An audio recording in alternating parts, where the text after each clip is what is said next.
Bienvenidos a la Noche Infinita. Antes de comenzar, cuéntanos en los comentarios desde dónde nos escuchas y qué temáticas te gustaría que exploremos en el futuro. Leemos cada mensaje con atención y siempre tomamos en cuenta sus sugerencias para los próximos relatos. Sin nada más que decir, comencemos. Era martes por la noche. Las últimas luces de San Luis Potosí quedaban atrás en los espejos laterales de mi Chevy azul del 98, un coche viejo pero confiable que nunca me había fallado. Había salido de la ciudad cerca de las 10, después de una entrega urgente que me asignaron en el taller mecánico donde trabajaba. El jefe me lo pidió como un favor, llevar una caja de refacciones hasta Querétaro antes del amanecer. Me ofreció un bono generoso y acepté sin pensarlo mucho.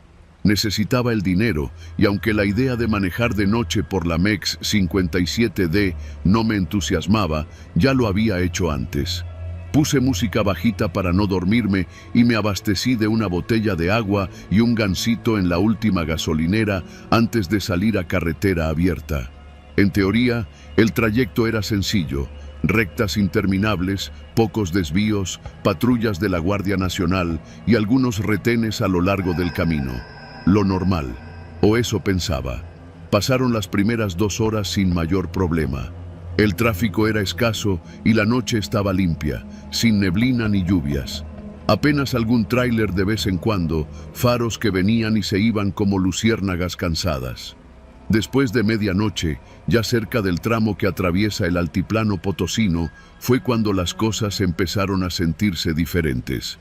No podía explicarlo con claridad, pero había una tensión en el ambiente, un silencio raro. El tipo de silencio que no viene del ruido ausente, sino de una pausa incómoda en lo que debería estar ahí. Revisé el tablero. Todo bien. Gasolina, temperatura, luces. Respiré hondo y seguí. A la altura de Santa María del Río vi las primeras señales. Revisión vehicular a 2 kilómetros. Más adelante, otro letrero amarillo fluorescente colgaba con alambre de un poste de luz. Retén militar, disminuya velocidad. Me pareció raro. No recordaba haber visto ese retén antes en ese punto específico y suelo prestar atención a esas cosas. Aún así, reduje la marcha como indicaban las señales y me acerqué a una zona iluminada por reflectores portátiles como los que usan en obras viales. Del lado derecho de la carretera había 3 conos naranjas, una camioneta blanca sin logos oficiales y un par de hombres armados. Usaban uniformes verdes con chalecos antibalas, pero sin insignias visibles. Uno de ellos me hizo señas con la lámpara para que me detuviera. Frené en seco. Bajé el vidrio. «Buenas noches», dijo el hombre con voz seca. «¿A dónde se dirige?» «Voy a Querétaro. Entrega urgente», respondí, tratando de sonar seguro. «Baje del vehículo, por favor. Revisión rutinaria». Asentí y obedecí. Lo había hecho antes. Nada nuevo. Uno de ellos me llevó a la parte trasera del coche mientras otro, más joven, con acento del norte, comenzó a revisar la cajuela. Abrí la caja con refacciones, le expliqué que era un pedido con guía y factura. Me pidió que le mostrara el documento. Le di el sobre. Lo leyó en silencio, pero no lo devolvió. Se lo metió en el bolsillo del chaleco sin decir nada. «¿Cuál es el motivo de su viaje a estas horas, joven?», preguntó el primero, más alto y corpulento. «Trabajo para un taller en San Luis. Me mandaron a entregar esto. Solo estoy haciendo mi chamba». Se miraron entre ellos. Luego el alto me pidió el celular. «¿Mi celular? ¿Para qué?» «Revisión de rutina. Cooperación, por favor». Dudé, pero se lo di. Lo revisó. Lo desbloqueé yo mismo, nervioso. Abrió la galería, los mensajes. Vi cómo leía mis chats con mi jefe. Frunció el ceño. Luego se lo pasó al otro. «¿Hay algún problema?», pregunté. No me contestaron. Uno me dijo que me esperara tantito. Se fueron hacia la camioneta blanca. Se subieron. Se quedaron adentro. Esperé de pie. El viento frío de la madrugada soplaba fuerte. La carretera estaba desierta. Un par de tráileres pasaron sin detenerse, reduciendo velocidad, pero ninguno se paró. Yo tenía los nervios al límite. Miraba mi carro, miraba la caja de refacciones abierta. Veía cómo mis documentos estaban ahora en manos de desconocidos. No eran militares. Me di cuenta por detalles pequeños. El uniforme no tenía nombre, ni número, ni bandera. Las botas eran distintas. El fusil que cargaban no era el G3 usual, sino uno más ligero. Y sobre todo, no tenían ese aire de control que suelen tener los federales. Eran falsos. Lo supe, lo sentí. El estómago se me hizo nudo. Pensé en subirme al carro e irme, solo arrancar y escapar, pero no sabía si estaban armados de verdad o solo intimidaban. ¿Y si disparaban? Después de unos 5 minutos que se sintieron como media hora, regresaron. «Va a tener que acompañarnos a una revisión más completa», me dijo el alto. «¿A dónde?» «A una estación más adelante. Está cerca». «¿Cuál estación? ¿La de Palmillas?»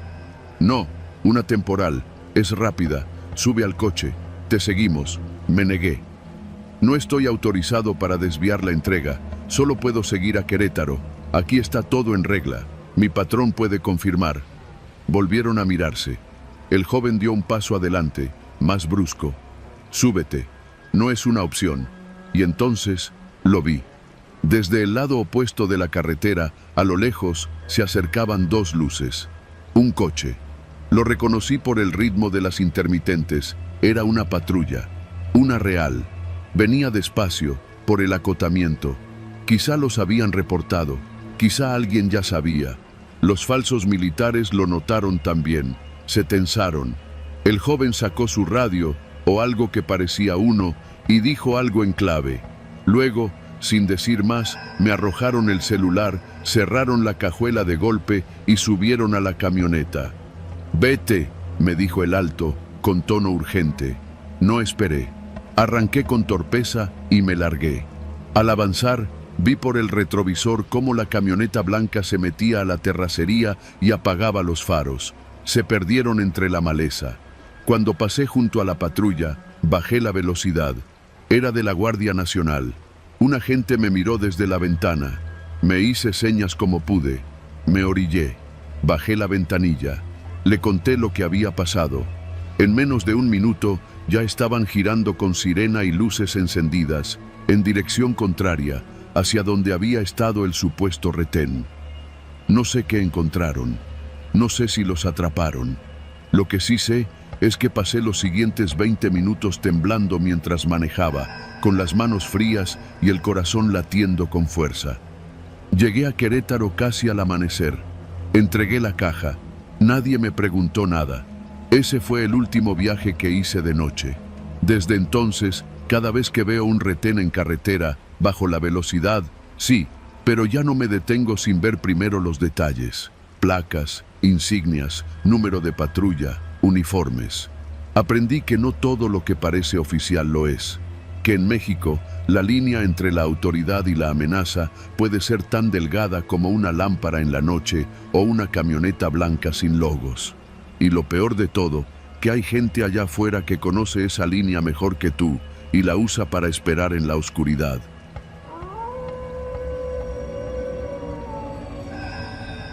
No sé por qué tomé esa maldita carretera. Pude haber regresado por la libre, como siempre lo hago, pero la autopista MEX 95D prometía ser más rápida, más segura. Eso pensé. Era domingo, pasaban de las 11 de la noche y venía regresando de un evento familiar en Cuernavaca. Solo yo en mi coche, un Jetta gris, medio tanque de gasolina y la ilusión de llegar a casa antes de la medianoche. Todo iba bien hasta que llegué a la curva, esa que está como a 10 kilómetros de Tres Marías, donde el asfalto parece tragarse la niebla y la señal del celular desaparece sin avisar. Los faros apenas iluminaban el camino cuando vi las luces azules encendiéndose detrás de mí. Una patrulla federal. Me orillé, como cualquier ciudadano que no tiene nada que esconder. 2 oficiales se bajaron. Uniformes impecables, chalecos antibalas, armas visibles, actitud de perros que huelen el miedo. Uno se acercó a mi ventana. Golpeó suavemente con los nudillos. «Buenas noches, joven. ¿Sabe usted por qué lo detuvimos?» «No, oficial.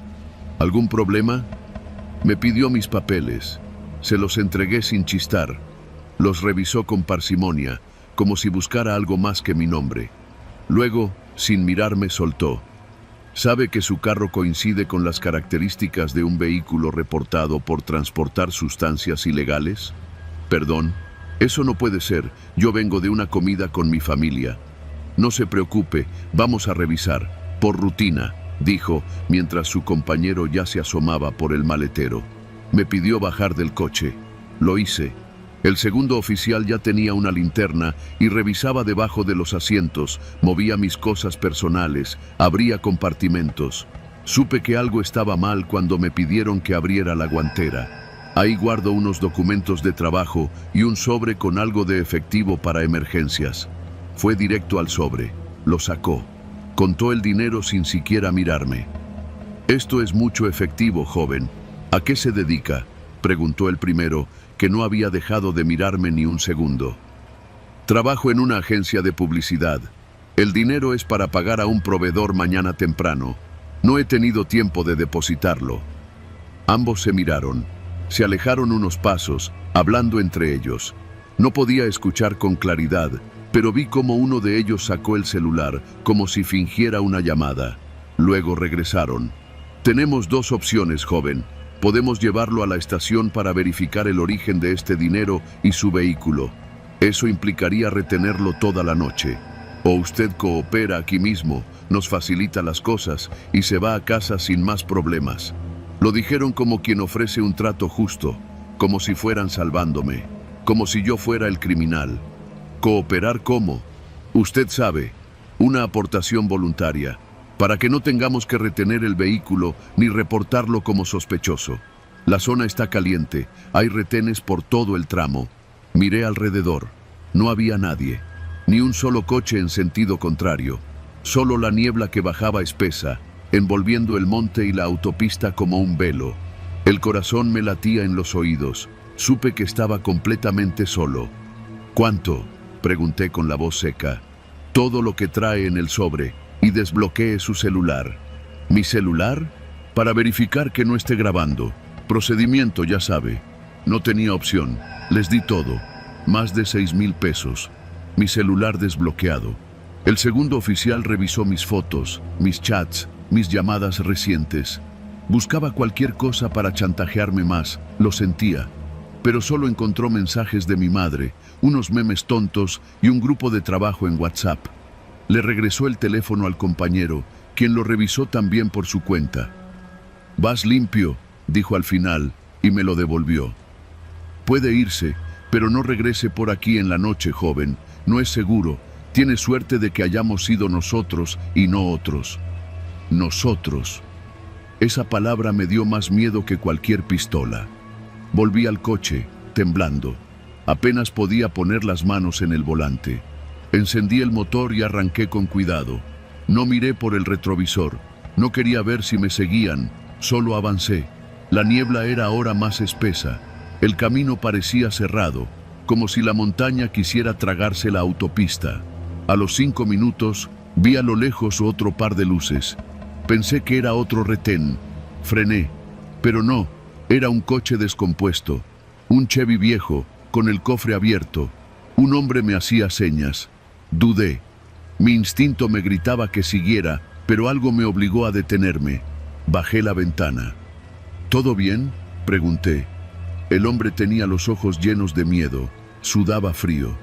«Me detuvieron hace rato. Los federales. Me quitaron todo.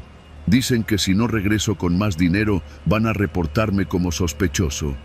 «¿Los de la patrulla?», asintió, con la mirada clavada en la curva, como esperando que volvieran. «¿Cuántos eran?». «2. Uno tenía una cicatriz aquí», señaló la ceja derecha. «¿A ti también?». Asentí en silencio. El tipo se rió, pero era una risa amarga, desesperada. «Hay gente que dice que esa patrulla ni siquiera es real, que es un coche viejo con luces adaptadas, que los que la manejan son exfederales dados de baja, pero nadie les dice nada, porque desaparecen los que se atreven a denunciar». No supe qué decir. Quería ayudarlo, pero no tenía dinero y ni siquiera sabía si detenerme había sido buena idea. Me ofreció la mano y se presentó como César. Le ofrecí mi celular para que llamara a alguien, pero la señal seguía muerta. No hay cobertura en esta curva. Siempre es así, dijo. Ya ni sé cuántos hemos pasado por lo mismo. Y nadie dice nada. Nadie. Me dijo que cada semana al menos una persona terminaba igual. Robada, amenazada, a veces golpeada. Todo dependiendo de cuánto dinero trajera encima. Que a una mujer la obligaron a dejar su coche porque no traía nada. Nunca lo recuperó. Lo dejé subir al coche. Lo llevé hasta el entronque con la carretera libre, donde finalmente su celular agarró señal. Me dio las gracias y se bajó, aún temblando. En cuanto llegué a casa, me metí directo a la regadera. Me tallé la piel con fuerza, como si pudiera quitarme el miedo. Esa noche no dormí. Al día siguiente intenté denunciar. Fui al Ministerio Público, a la Guardia Nacional, incluso llamé a la línea de denuncias anónimas. Nadie me dio seguimiento. Nadie tomó en serio lo que dije. Me hicieron esperar horas, me pasaron de oficina en oficina, hasta que me harté. Un conocido que trabaja en un juzgado me lo dijo claro, sin rodeos. Esa curva está caliente. Hay cosas que mejor no se mueven. Si ya saliste bien librado, da gracias. Hay otros que no corren con tu suerte. Desde entonces no uso esa autopista, ni de día, porque ahora sé que el verdadero terror no vive en lo sobrenatural, sino en el silencio que protege a los depredadores con placa. Y en esa curva, entre la niebla y la oscuridad, ellos siguen esperando.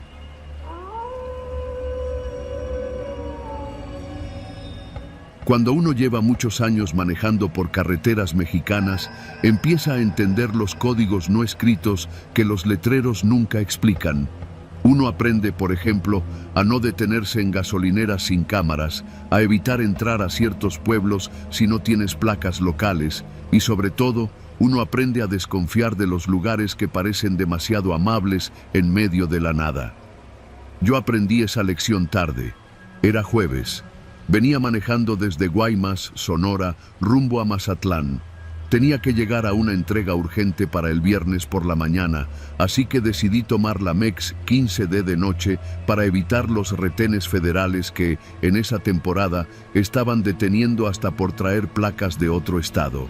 El tramo entre Navojoa y Los Mochis siempre me ha parecido incómodo. Carretera recta, buena cinta asfáltica, pero rodeada de terrenos vacíos, llanos y secos como desierto abandonado. No hay mucho alumbrado, y los pocos lugares que encuentras abiertos son de esos que parecen atrapados en los años 80. Loncherías polvosas, oxidados talleres mecánicos y llanteras que anuncian servicios las 24 horas con pintura vieja y focos colgando.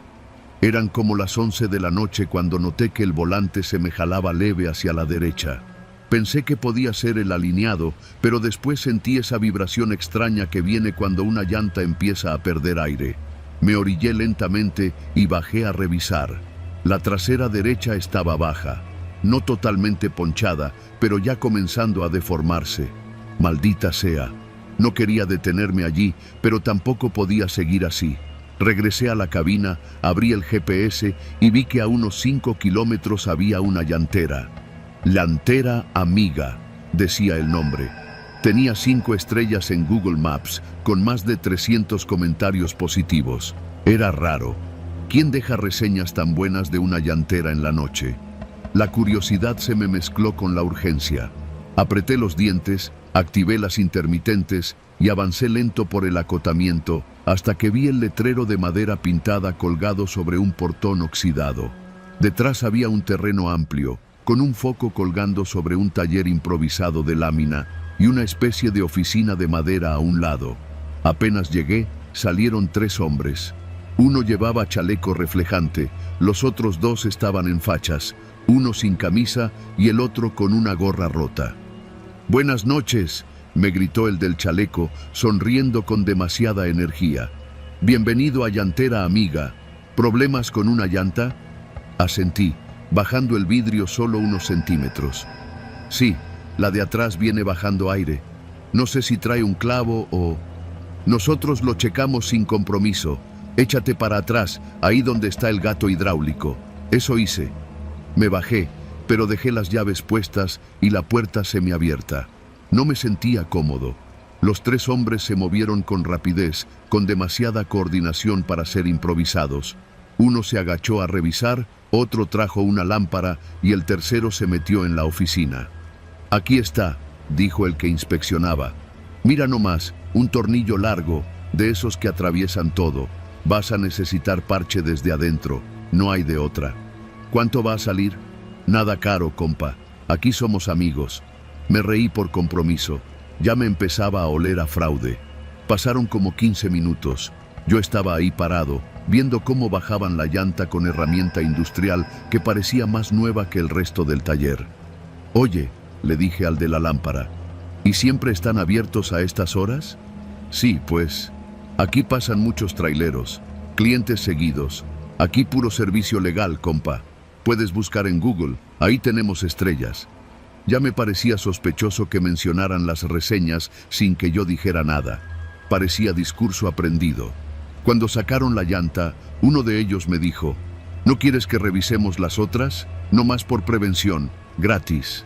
«No, está bien así», respondí de inmediato. «Seguro. Aunque mira, la delantera izquierda también trae un desgaste feo. Puede tronar en cualquier momento». Me acerqué a verla. A simple vista, la llanta se veía bien. Pero el tipo ya la estaba frotando con la llave de cruz. «Mira, ya se le ve la tela», dijo, raspando con fuerza.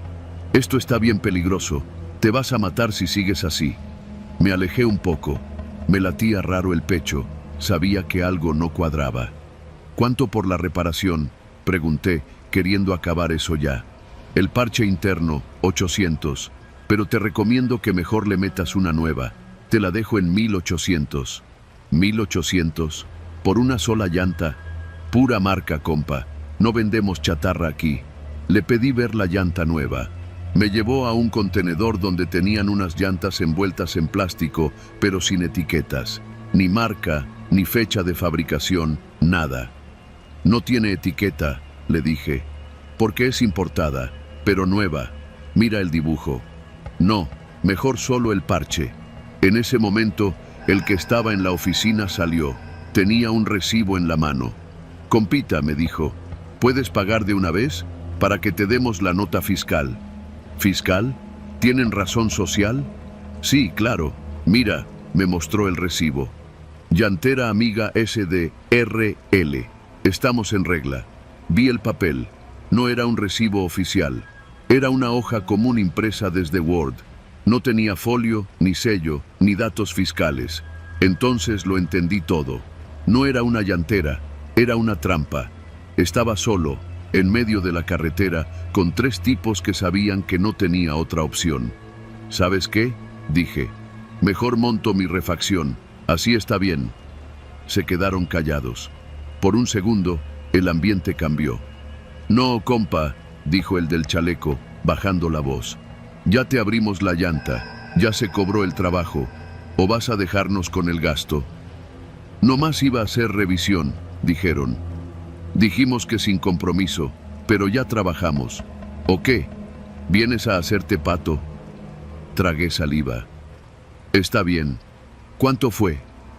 $8.50, solo por el parche». Saqué el celular.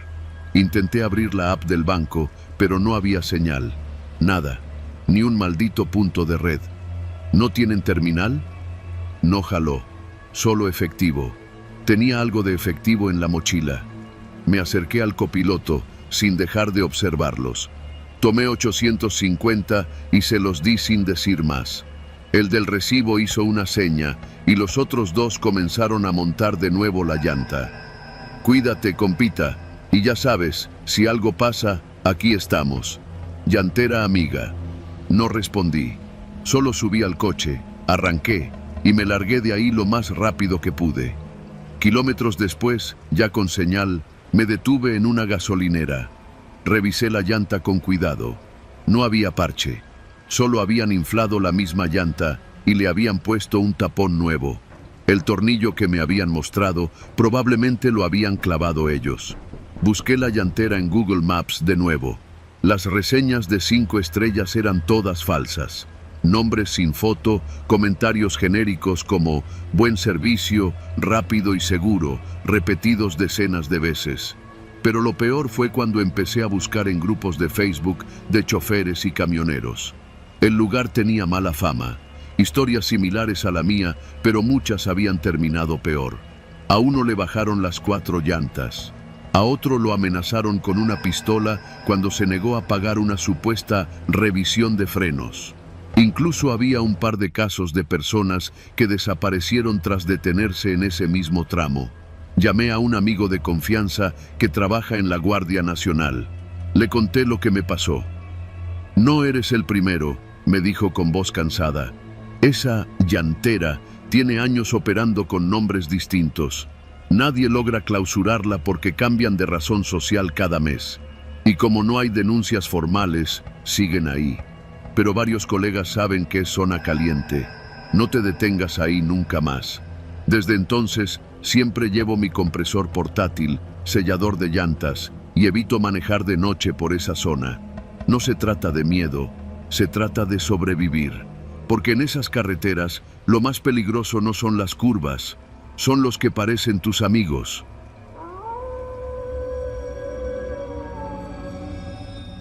Mi nombre es Ulises. Tengo 32 años y soy originario de San Luis Potosí. La historia que voy a contar ocurrió hace poco más de un año, una noche que me marcó de por vida.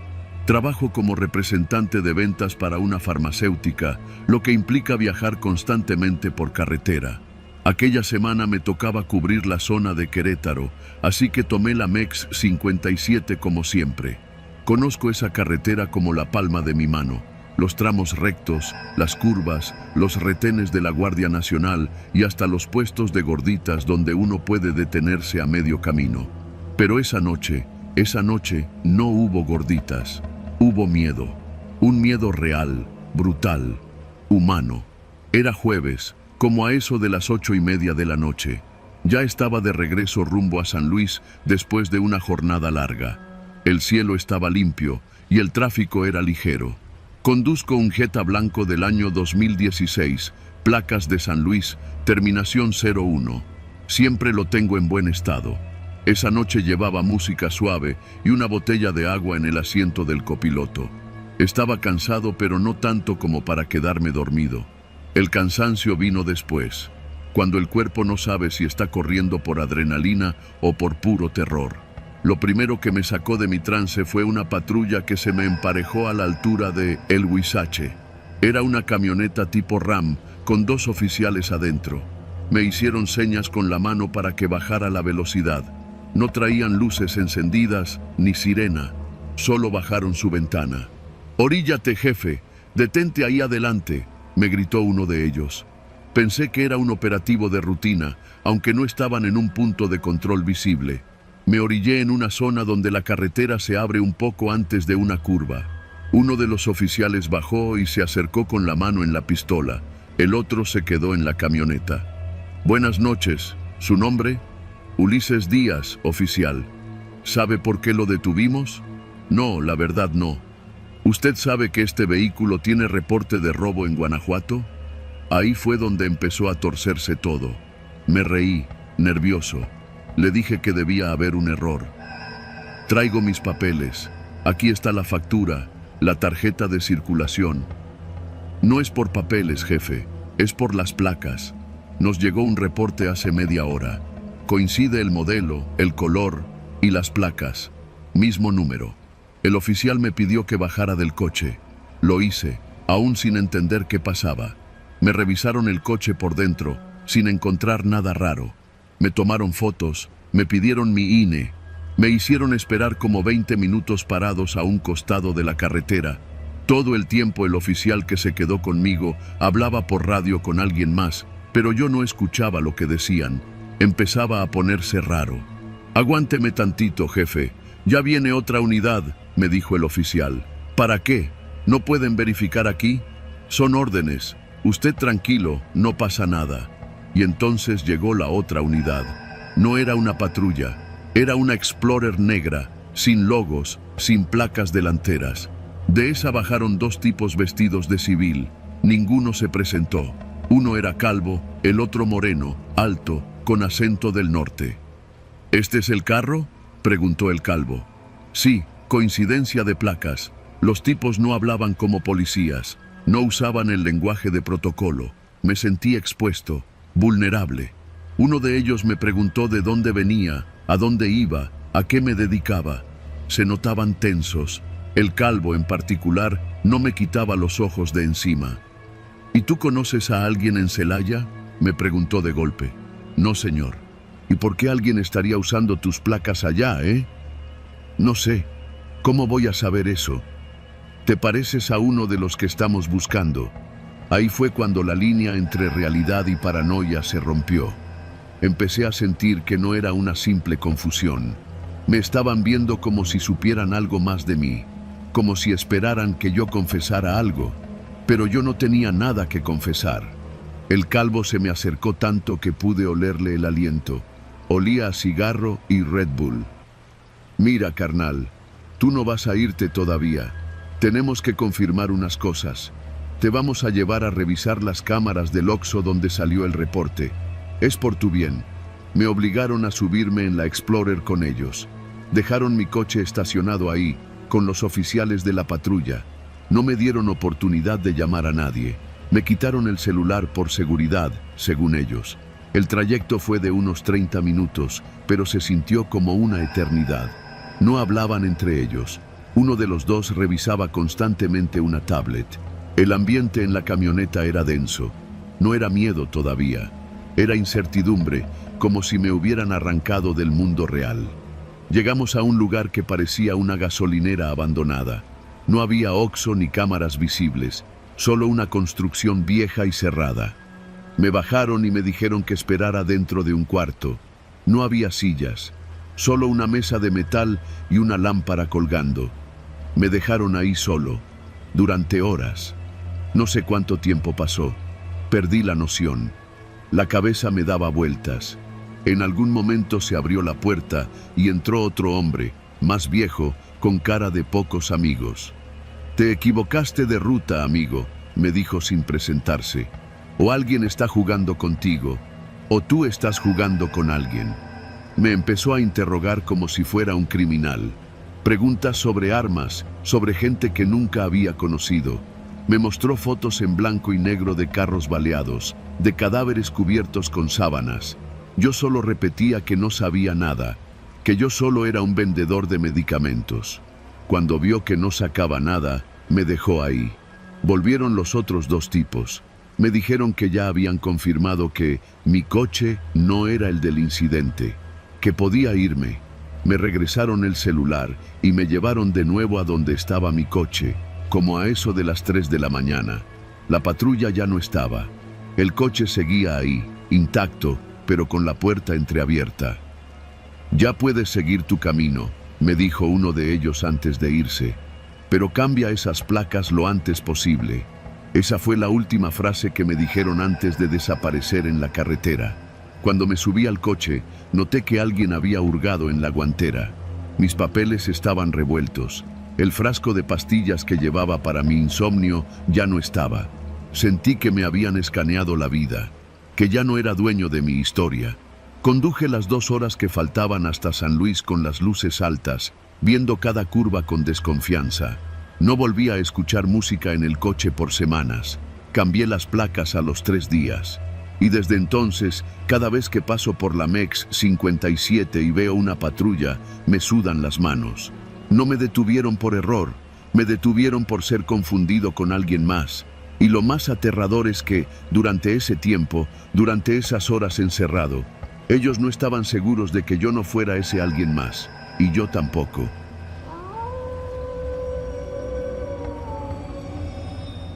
Trabajo en un hospital privado en la Ciudad de México. No soy médico ni enfermero. Soy operador de archivo clínico, de esos que tienen que lidiar con expedientes viejos, carpetas empolvadas y pacientes que llegan sin documentos. Llevo casi 10 años en esto. Conozco los pasillos del hospital como conozco los baches de mi calle en Iztacalco. Mi rutina es simple, pero tranquila. O lo era. Lo que me pasó no fue una aparición ni una posesión. Fue algo que podría pasarle a cualquiera. Algo que empezó como una coincidencia y se convirtió en una maldita pesadilla que casi me cuesta la vida. Todo comenzó un lunes. Era mediodía cuando salí a comer. Me gusta caminar una cuadra hacia el Oxxo de la esquina, donde venden unos burritos que saben a plástico pero calman el hambre. Caminaba por Avenida Universidad, a paso lento, revisando unos mensajes en el teléfono, cuando la escuché por primera vez. La sirena. Una ambulancia privada blanca, vieja, con un letrero desteñido en los costados que decía traslados médicos y urgencias. Placas MEX 145D. Recuerdo el número porque me llamó la atención que pasara tan lento, como si estuviera buscándome. Pensé que era paranoia. Seguí caminando. Esa fue la primera vez. 3 días después, jueves. Iba saliendo del metro Portales, cansado, con el maldito folder de resultados de mi madre bajo el brazo. Cáncer, etapa 2. Estaba revisando los papeles cuando vi que se detenía justo a media cuadra. Misma ambulancia, mismo color amarillento en los faros, misma sirena apenas encendida como si viniera de lejos. MEX 145D. Me miré al espejo lateral. Lo juro, el conductor me estaba viendo. Caminé más rápido. No pasó nada. Tal vez era una coincidencia, pero empezó a volverse constante. La veía cerca de mi casa, en la esquina de la colonia donde vivo. Aparecía al salir del hospital. Una vez incluso me pareció ver que estaba estacionada justo frente al edificio donde rento, apagada, sin luces. Pensé en tomarle una foto, pero cuando saqué el teléfono ya no estaba. Empecé a fijarme más. La ambulancia no tenía logos oficiales, ni del IMSS, ni del ISSST, ni de ninguna empresa reconocida. Solo ese rótulo genérico, traslados médicos y urgencias, y unas calcomanías despintadas. Las placas siempre eran las mismas. Empecé a anotar cada vez que la veía. «Te estás obsesionando», me dijo mi amiga Norma, que trabaja conmigo en el hospital. Tal vez tenía razón. Hasta que un sábado todo cambió. Eran las 3 de la tarde. Yo había ido a ver a mi mamá a su departamento en Mixcoac. Nos tomamos un cafecito y charlamos como siempre. Cuando salí del edificio, la ambulancia estaba ahí, estacionada, justo frente a la reja. MEX 145D. Las ventanas polarizadas, el motor encendido. Esta vez no se fue. Se quedó ahí, como esperando algo. Me detuve. Sentí el estómago apretado. Retrocedí unos pasos y entré de nuevo al edificio. Subí al departamento. No le dije nada a mi madre. Llamé a Norma. La tengo enfrente. Está ahí. Es la misma, te lo juro. ¿Tomaste foto? Sí. Voy a mandártela. Tomé una foto desde la ventana, pero la imagen salió negra, como si el lente no hubiera captado nada. Me temblaron las manos. Media hora después, la ambulancia ya no estaba. Al día siguiente, fui a la delegación. Pedí revisar el número de placas. MEX 145D. El policía que me atendió, un tipo gordo, con cara de fastidio, me dijo que esa matrícula pertenecía a un vehículo dado de baja desde hace 4 años. Una ambulancia de empresa particular con reporte de desmantelamiento en un corralón de la Gustavo A. Madero. ¿Qué? Pero la vi ayer, le dije.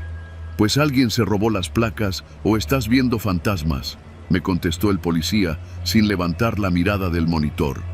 No supe qué hacer. Me sentí estúpido. Salí de la delegación sin decir más. Esa noche dormí mal. Tenía la sensación de que algo se había salido de control. Y estaba en lo cierto. La madrugada del martes, como a eso de las 3, me despertó un ruido seco en la calle. Me asomé por la ventana. Afuera, bajo el poste de luz amarilla que parpadea desde hace meses, estaba la ambulancia, encendida, estacionada exactamente frente a mi ventana. MEX 145D. Me congelé. Bajé la mirada. El sudor me empapaba la espalda. Pensé en llamar al 911, pero no había delito. No podía decir, hay una ambulancia afuera y me da miedo. Sonaría como un loco. La ambulancia no se fue. Permaneció ahí toda la noche. A las 6 de la mañana, cuando bajé a comprar pan, ya no estaba. Pero dejó algo. Sobre el parabrisas de mi coche, una tarjeta blanca. Decía: sabemos dónde vives. Cuando sea tu turno, no lo vas a poder evitar. Doblada con cuidado, sin firma, sin teléfono, nada más. Ese día no fui a trabajar. Me encerré en casa, revisando cámaras. No había grabaciones útiles. El único ángulo que captaba mi calle estaba dañado. Un técnico vino a revisarlo en la tarde y me dijo que alguien había cortado el cable desde la azotea. ¿Quién? ¿Cuándo? ¿Cómo? Comencé a revisar portales de internet, foros, incluso Reddit. Escribí el número de placas. Encontré algo en un blog olvidado. Un chico relataba que había visto la misma ambulancia acosando a indigentes en la zona de Tlalpan, subiéndolos a la fuerza. Otro mencionaba que una unidad con esa descripción lo había seguido desde el metro hasta su domicilio en Nezahualcóyotl. Uno más contaba que su hermano, con esquizofrenia, fue recogido por una supuesta ambulancia y nunca apareció. Nadie tomaba en serio esas historias. Todos los comentarios eran burlas. Yo no me estaba riendo. Pasó una semana. Empecé a cambiar mis rutinas. Entraba y salía por distintas calles. Cambié de camión. Caminaba entre sombras, atento. Dejé de usar la misma entrada al hospital. Me sentía perseguido, enloqueciendo. Hasta que llegó el día. Un viernes, 5 de la tarde. Salía del hospital, hablando con Norma, cuando la ambulancia se estacionó en la banqueta justo frente a nosotros. Se bajaron dos tipos con overoles blancos, sin logotipos. Uno alto, moreno, con bigote fino. El otro más bajo, con lentes oscuros. ¿Eres Fernando Ríos?, preguntó el alto. No, él no es, dijo Norma, rápida, agarrándome del brazo. Necesitamos llevarlo, insistió el bajo, sacando un papel arrugado de su bolsillo. Hay una orden de traslado. ¿Orden de quién? ¿De qué hospital?, preguntó Norma firme. Del sistema, dijo el alto. No era una respuesta. Norma no lo dudó. Sacó su teléfono, marcó a seguridad del hospital. Los tipos lo notaron y subieron rápido a la ambulancia. Se fueron, pero no sin dejar huella. En el parabrisas de un coche cercano quedó otra tarjeta, clavada bajo el limpiador. Vamos a volver, no huyas. Tuve que denunciar formalmente. Fui al Ministerio Público. Presenté las fotos, las tarjetas. Esta vez sí me escucharon. Tal vez porque Norma fue testigo. Me asignaron una patrulla para rondar la zona de mi casa durante algunos días. Pero fue inútil. No volvieron. Al menos no en persona. Pero sí me llamaron. Una voz masculina, voz neutral, sin acento. Me dijo: ya estás en la lista. Cuando menos lo esperes, vendremos por ti. Nadie escapa. Colgué. No pude rastrear el número. Era de esos protegidos. Hoy han pasado más de 5 meses desde aquel día. Nunca más volví a ver la ambulancia. Pero a veces, muy tarde en la noche, escucho la sirena. A lo lejos, como si viniera desde otra colonia, desde otro barrio. Como si buscara su siguiente destino, su siguiente paciente. Y no soy el único. Varios compañeros del hospital han empezado a hablar de esa unidad. Blanca, vieja, con placas MEX 145D. Todos creen que es una ambulancia fantasma. Yo sé la verdad. No es un fantasma. Es gente real. Gente que sabe moverse sin dejar huella. Y tarde o temprano volverán a buscarme. Porque no todos los traslados son para salvar vidas. Algunos son para borrar identidades. Y la ambulancia MEX 145D no se equivoca de nombre.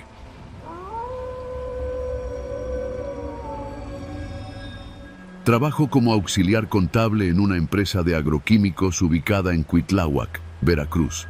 Los días suelen ser pesados, pero lo suficientemente rutinarios como para volverse predecibles. Yo nunca me metía con nadie. Entraba a las 8 de la mañana y salía pasadas las 6, de lunes a viernes, sin excepción. El viernes que todo cambió, iba solo, como casi siempre. Ese día, el jefe me pidió que hiciera un depósito en efectivo porque el contador estaba de vacaciones. Me entregó un sobre con algo más de 130,000 pesos y me dio instrucciones precisas. Vas al Santander de Córdoba, lo depositas y me mandas la foto del recibo. Ya sabes, directo al cajero. No te tardes. Era ya de noche cuando salí. Mi reloj marcaba las 7:45. Pensé en pasar primero por unos tacos en Yanga, pero decidí mejor llegar rápido. Ya se me hacía tarde. Era el último pendiente de la semana. Tomé la autopista MEX 140D, como siempre. La carretera estaba extrañamente vacía. No es raro que se despeje a esas horas, pero esa noche se sentía diferente. La negrura del campo a los lados me parecía más densa. Solo el zumbido del motor y el leve rechinar de mis llantas sobre el pavimento me acompañaban. Manejaba con la mano izquierda, la derecha sobre el sobrecito. Lo llevaba en la guantera, pero no lo quise soltar. El jefe me lo había advertido. Ten mucho cuidado. Es viernes. Hay que andar vivos. Faltaban unos 20 minutos para llegar a Córdoba cuando vi una patrulla estacionada del lado derecho, luces apagadas. No le di importancia al principio, pero cuando pasé junto a ella, encendió la torreta por un segundo y se incorporó detrás de mí. Mi corazón se aceleró. No hice nada mal, pero aún así me puse nervioso. Aceleré apenas.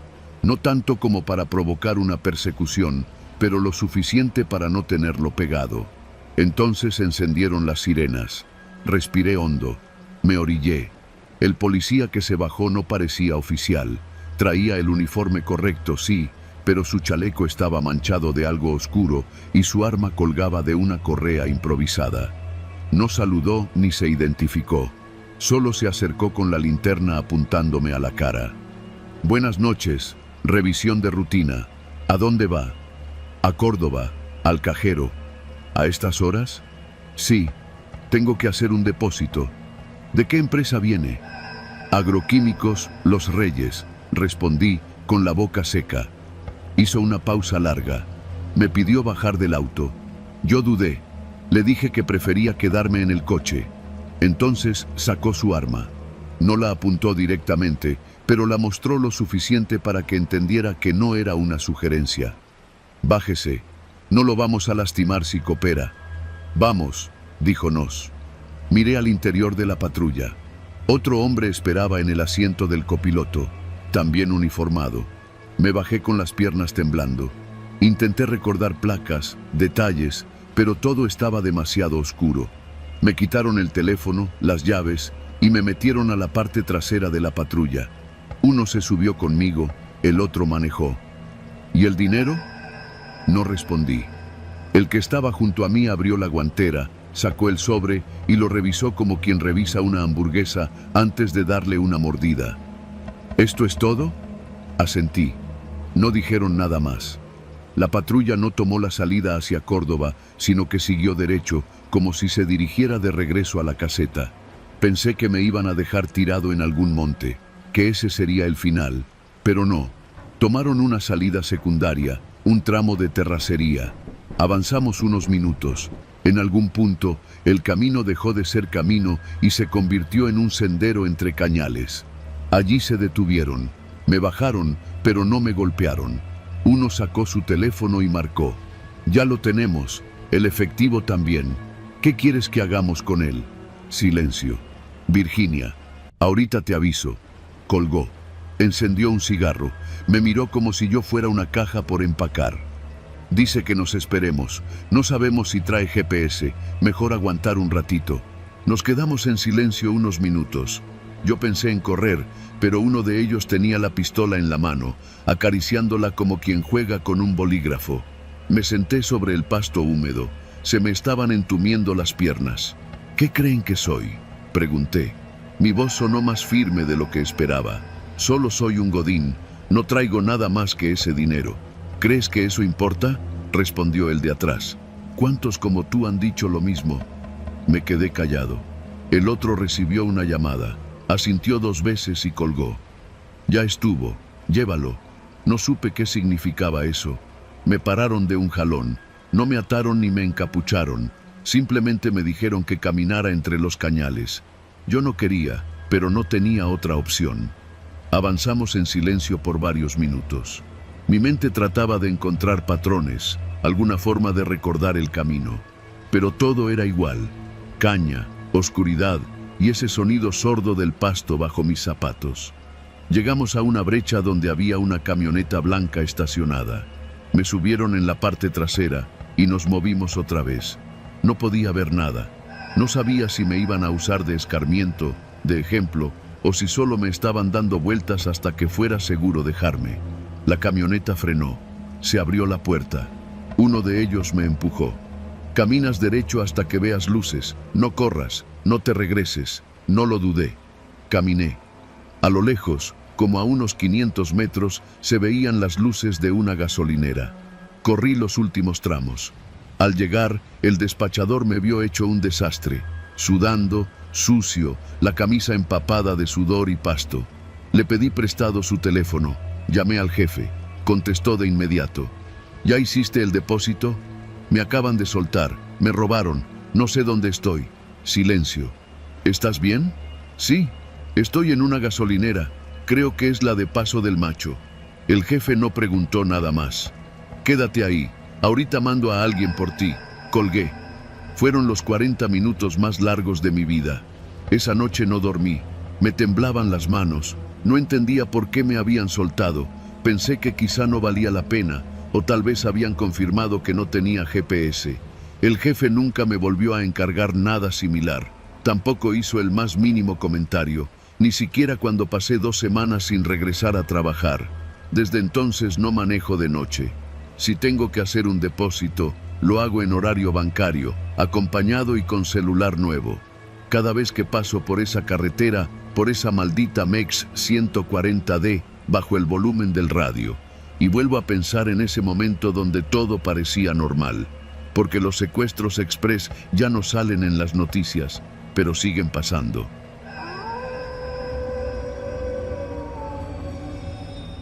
Me llamo Manuel. Tengo 35 años, trabajo como diseñador gráfico independiente y vivo en la Narvarte, en la Ciudad de México. Nada extraordinario en mi vida, o al menos eso pensaba hasta hace unos meses, cuando conocí a la grúa MEX 54D. Todo empezó una noche de martes, una de esas en las que el insomnio se vuelve compañero y las horas simplemente no avanzan. Eran como las 2 de la madrugada. Salí por un cigarro al balcón y me di cuenta de que no había dejado el coche bien estacionado. Lo había dejado sobre la línea amarilla, justo en una de esas esquinas donde la delegación Benito Juárez no perdona. Me vestí a la carrera, bajé a la calle y cuando llegué, ya era tarde. Ahí estaba ella. Una grúa blanca con vivos amarillos, con el código MEX 54D marcado en rojo a los costados. Su conductor, un tipo flaco, moreno, con la barba desordenada y los dientes amarillentos, me saludó como si me conociera de toda la vida. «Tranquilo, joven», me dijo, levantando las manos como quien quiere apaciguar una fiera. «Todavía no se va. Si se apura, le hago el paro». Le agradecí como si me hubiera salvado la vida. Me temblaban las manos. Pensaba en el coraje de ir hasta el corralón de Iztapalapa, pagar la multa, lidiar con la burocracia. No sabía si debía darle dinero o qué hacer. Él me leyó la mente. 150 y aquí muere, dijo, con una sonrisa torcida. Saqué el dinero de mi cartera, se lo pasé, y él bajó el coche con una rapidez que solo tienen los que ya han hecho esto 1000 veces. Me dio una palmadita en el hombro. «Póngase trucha, joven. Esta colonia ya no perdona». Esa noche me dormí agradecido. No tenía idea de que ese sería el inicio de una pesadilla. Los vi de nuevo 2 semanas después. MEX 54D y su conductor estaban en la misma calle, enganchando el coche de un vecino que acababa de estacionarse. Era la 1 de la madrugada. Me quedé viéndolos desde el balcón. El conductor me miró y me saludó con la misma sonrisa de siempre. Me estremecí. Había algo en su manera de mirar, como si me estuviera midiendo, como si supiera que yo estaba ahí esperando cometer otro error. A partir de ese día, la vi cada noche. No importaba si era lunes, sábado o jueves. Entre la 1 y las 3 de la madrugada, MEX 54D patrullaba la zona. No hacía ruido. Su motor sonaba suave, como un ronroneo mecánico. El conductor saludaba a los vecinos, a los vigilantes, hasta a los perros callejeros. Todos le respondían con familiaridad. Era como si formara parte del paisaje, pero yo sabía que algo estaba mal. Una madrugada bajé por antojo de unos tacos. Caminé hasta el puesto de Don Genaro, en Xola. Estaba a punto de regresar cuando la vi otra vez, doblando la esquina de Torres Adalid. Me escondí detrás de una caseta de Telmex. Quería observarla de cerca. Lo que vi me revolvió el estómago. Mex 54D estaba remolcando un auto que estaba perfectamente bien estacionado. No había línea amarilla, ni señal de prohibido estacionarse. Era un coche compacto, rojo, limpio, nuevo. El conductor no protestaba. De hecho, estaba dentro del coche, dormido. Me acerqué, pensando que era un robo. Pero la grúa se detuvo. El conductor se bajó, caminó hacia mí y me dijo: «No se preocupe, joven, es rutina». «¿Qué? ¿Hay alguien dentro del coche?», le grité. Él me miró con calma. «No va a despertar, ya lo intenté». No supe qué decir, me alejé corriendo. El tipo volvió a su grúa, subió y arrancó con el coche colgando, como si fuera cualquier otra madrugada. Empecé a investigar. Pregunté a los vecinos. Nadie sabía nada. Algunos decían que el conductor era buena onda, que te hacía el paro si le caías bien. Otros ni siquiera recordaban haberlo visto, a pesar de que yo lo había visto todas las noches. Una noche puse una cámara en mi balcón. Grabé todo el recorrido de la grúa. Al revisar el video, me di cuenta de algo más extraño. Nadie más reaccionaba a su presencia. Gente caminando, autos pasando, perros durmiendo. Nadie volteaba a verla, como si no existiera. Fui al corralón de Coyoacán con una excusa. Les pregunté si conocían la grúa Mex 54D. El tipo que atendía la ventanilla me miró raro. Esa grúa no existe desde hace años. Se perdió con todo y operador en el 2016. ¿Cómo que se perdió? Así nomás. Salió a patrullar y no regresó. Pero de vez en cuando alguien dice que la ve por ahí. Purito cuento. Mostré una foto que había tomado desde mi balcón. El tipo se puso pálido. Esa no puede ser. Esa es. Me fui sin decir nada más. Esa noche no pude dormir. A la madrugada me asomé al balcón. Ahí estaba. Mex 54D detenida. Justo frente a mi edificio. Las luces encendidas. El conductor dentro. No se movía. Solo me miraba. Fui por mis llaves. Bajé con el celular grabando. La adrenalina me reventaba el pecho. Me acerqué y me paré frente a la ventanilla. El tipo giró la cabeza lentamente. Me habló sin abrir la boca. ¿Listo para que te remolque? ¿Qué chingados eres? Yo no. Ella. Apuntó con el dedo al tablero. Una pequeña pantalla mostraba mi nombre, mi dirección y una lista que parecía no terminar. Infracciones, deudas, multas sin pagar. Algunas reales, otras que jamás había visto. ¿Cómo tienes eso?, le grité. Mex 54D no suelta, joven. Cuando elige a alguien, es para siempre. Intenté retroceder, pero el gancho ya estaba debajo de mi coche. Sin mover una sola pieza, sin hacer un solo sonido. Enganchado. Quítala, quítala. No puedo, ya no es mía, es de la base. ¿Qué base? La que nadie ve. Desde entonces, Mex 54D no me deja en paz. La he visto en Coyoacán, en Lindavista, en Tláhuac. Cambia de placas, cambia de conductor. A veces la maneja un hombre, otras veces una mujer. Pero el código Mex 54D siempre está ahí, pintado a mano, en rojo desgastado. El gancho siempre está cerca de mi coche. Un día regresé del supermercado y encontré una nota en el parabrisas. Papel reciclado, doblado en 4. No cometas errores. Mex 54D no perdona y no suelta. Desde entonces pago todas mis multas al día. Evito estacionarme en cualquier zona gris. Vivo con miedo de salir y no encontrar mi coche. O peor, encontrarlo colgado de ese gancho maldito, con las luces titilando. No le conté esto a nadie. Nadie me creería. Pero si un día la ves, si estás en la madrugada y ves una grúa blanca con un código rojo en la puerta, MEX 54D, no la mires, no te acerques y sobre todo no le hables, porque una vez que te responde, ya no te suelta.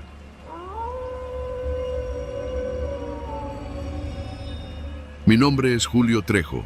Soy originario de Coatzacoalcos, Veracruz. Trabajo como agente de ventas para una empresa de distribución de bebidas, así que suelo moverme constantemente por la costa, desde Villahermosa hasta Campeche. En carretera paso más tiempo que en mi casa. Siempre me consideré un conductor precavido. Nunca me dormí al volante, nunca manejé borracho y nunca recogí a nadie por lástima. Hasta esa noche. Era jueves. El sol acababa de caer y yo venía de una junta larga en Ciudad del Carmen.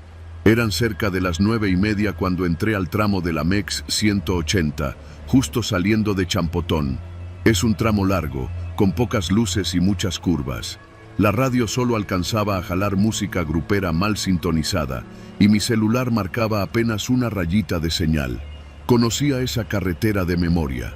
Sabía que si conducía sin parar por unas 2 horas, estaría ya en Escárcega, donde pensaba dormir en un hotelito barato antes de continuar al día siguiente. Todo iba normal hasta que vi la primera moto. No la escuché venir. Solo apareció, de la nada, por el retrovisor. Una Italica negra, sin placas, sin luces encendidas, con el conductor vestido de negro, sin casco. Pasó tan cerca que por un momento creí que me había rozado el espejo. La moto no me rebasó con velocidad, solo me emparejó y se quedó ahí, a mi lado, como si me estuviera vigilando. Bajé un poco la velocidad para dejarla pasar, pero el tipo hizo lo mismo.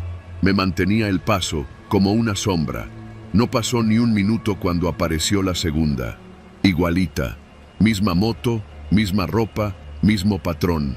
Se posicionó del otro lado del auto. Ahora tenía una moto a cada costado.